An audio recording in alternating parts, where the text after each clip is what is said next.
নমস্কার বন্ধুরা, সুমইজ astrological tips চ্যানেলে তোমাদের সকলকে স্বাগত জানাচ্ছি।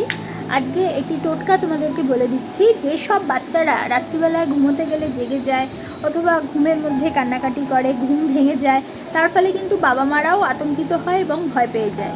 সেক্ষেত্রে অবশ্যই তোমরা যাদের বাচ্চাদের ক্ষেত্রে এই ধরনের সমস্যা আছে তারা খানিকটা ফিটকিরি নিয়ে বাচ্চাটি যখন ঘুমিয়ে পড়বে তার মাথার চারিদিকে 7 বার ঘুরিয়ে সেটাকে বালিশের পাশে রেখে দেবে এবং এটিকে দীর্ঘদিন অর্থাৎ 21 দিন টানা কিন্তু করতে হবে। যদি করো তাহলে দেখবে অবশ্যই তোমার বাচ্চা যে ঘুমের মধ্যে জেগে যাওয়া বা ঘুম না আসা, ঘুমের মধ্যে কেঁদে ওঠা, এই সমস্যাগুলোর থেকে তুমি বাচ্চাকে বার করে আনতে পারছো।